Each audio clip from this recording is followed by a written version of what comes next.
Alors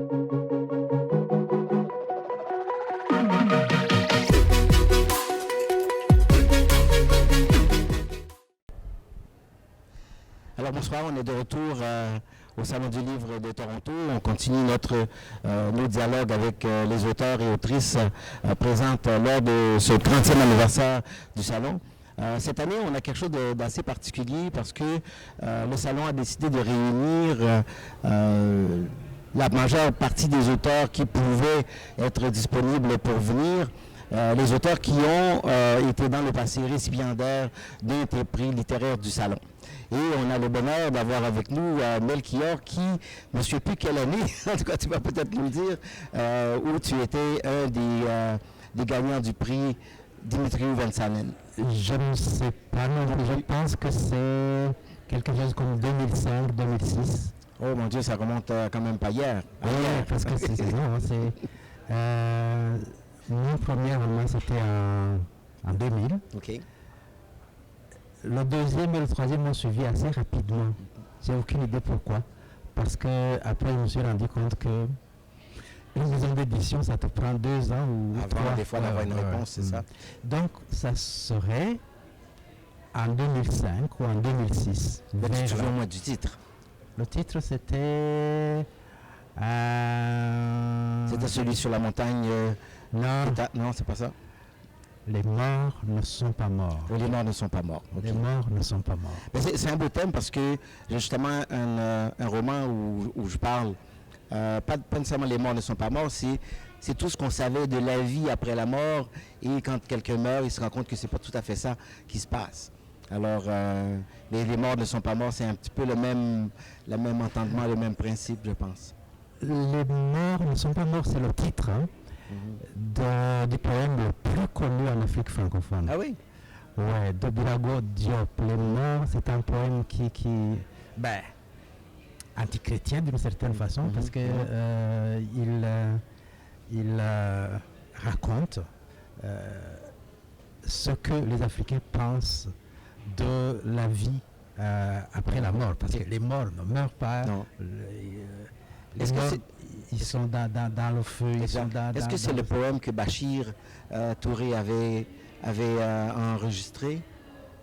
Ceux qui sont partis ne sont jamais partis. Oui, ok, c'est exactement celui-là. Exact, ils sont... Très, très, très beau poème, en effet.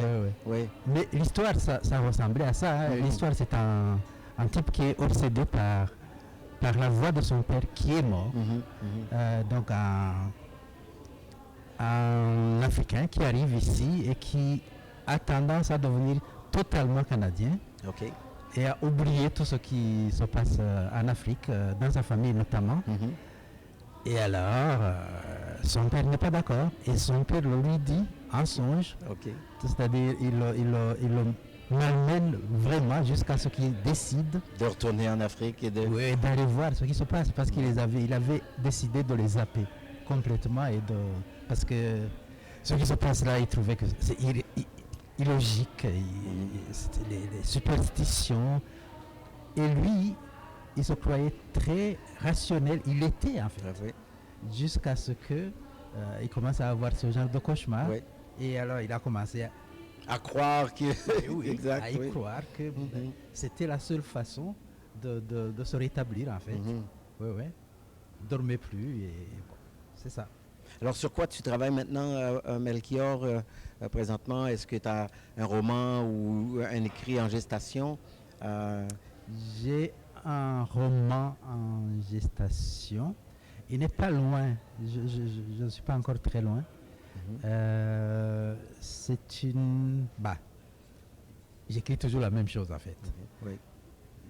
J'écris des choses qui me ressemblent, c'est-à-dire des histoires d'immigrants qui arrivent ici, qui ont des difficultés évidemment, mais qui ne sont pas abattus par ces difficultés, qui parviennent à s'en sortir, peut-être un peu trop bien, parce que... Est-ce que ça peut être trop bien, au fait? Oui, quand je regarde mes héros, ils finissent toujours bien, mais ce n'est pas la réalité de la majorité des immigrants. C'est peut-être ton tempérament aussi, parce que je pense que tu es un être positif et tu fais ressortir peut-être ces bonnes choses-là, c'est pour ça. J'ai aucune idée, mais Ouais. parfois ça me chicote Ouais. parce que c'est de la fiction, hein. Mhm.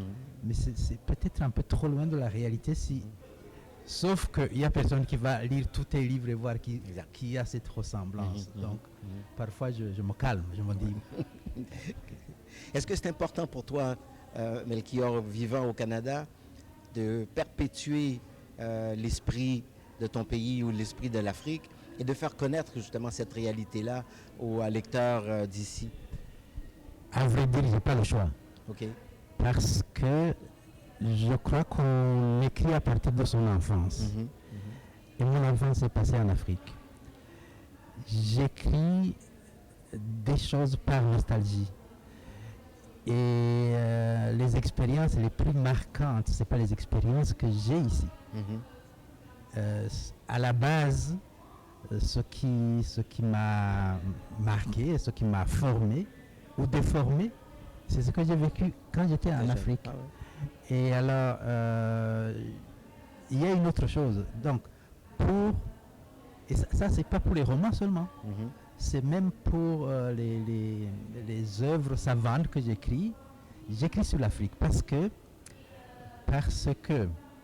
par exemple, j'ai fait ma thèse sur un sujet, les indépendances, les idéologies de l'indépendance africaine. J'ai pas fait ça sur Hegel ou sur Mhm, Kant mhm. ou sur Ricoeur ou je sais pas, parce que des Allemands qui écrivent sur des Allemands, ça ne manque pas. Non. Des Français qui écrivent sur des Français, ça ne manque pas. Mais si nous n'écrivons pas sur nous-mêmes, Personne d'autre va le faire. ils vont le faire. Et que s'ils le font, ils le feront mal. Ils le feront contre nous. Mhm. Donc il vaut mieux que nous prenions la parole nous-mêmes et que nous disions nos propres affaires. Parce que si nous abandonnons le terrain à d'autres, ils font n'importe quoi. Et puis, ils font avaler ça. Et c'est toujours déformé, c'est toujours tordu. Et c'est ça qui est retenu s'il n'y a pas d'alternative. Donc, pour les romans, j'ai pas encore réussi vraiment à écrire un roman portant sur, disons, un Canadien de souche, du début à la fin. Ça fonctionne pas.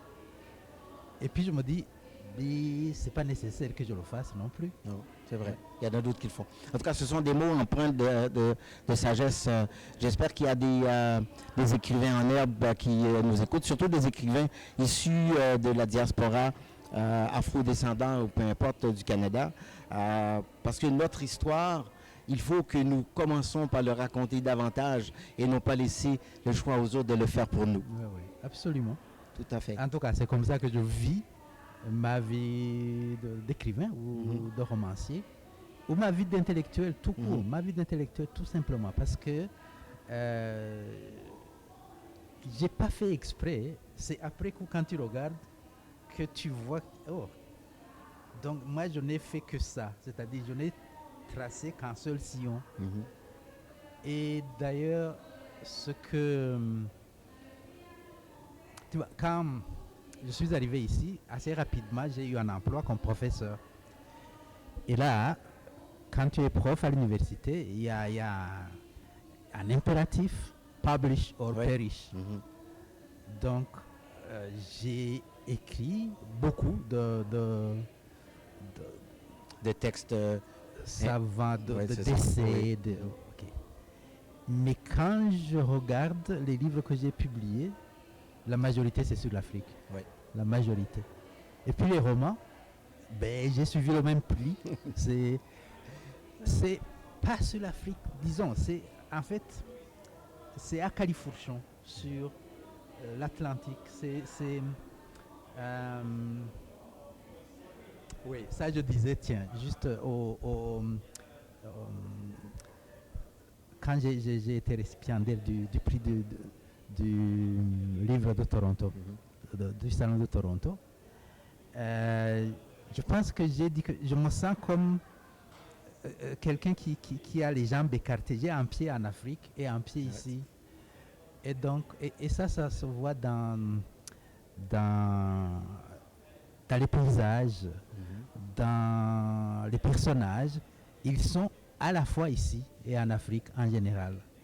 Une fois, j'ai fait un grand effort pour publier un livre sur quelqu'un, mais c'était sur un personnage mythique, probablement historique, mais l'histoire a été mystifiée, qui a vécu il y a 4 ou 5 siècles en Afrique. Mais c'est un personnage que je trouvais important parce qu'il était fédérateur. Il y avait beaucoup de royaumes qui se faisaient la guerre et lui il a créé une réunion, plutôt une religion qui a rassemblé, qui a fédéré tous les royaumes de l'Afrique interlacustre. Là, je sentais que je faisais un effort pour ne pas écrire sur un immigrant, sur quelqu'un d'hybride, sur quelqu'un qui est là-bas et qui est ici. Au début, au commencement, c'est vrai que c'était seulement les 2 premiers romans, c'est sur l'Afrique, complètement. Mais c'est après, quand je me suis rendu compte que la majorité de mes lecteurs, ce sont des Canadiens, que je me suis dit, mais c'est probablement pas juste. Aussi, Oui, oui. Il faut qu'ils se retrouvent eux aussi dans mes trucs, dans mes romans. Parce que je pense que, comment dire, j'ai 2 publics. Je pense aux Africains et je pense aussi aux gens d'ici, maintenant, tout le temps.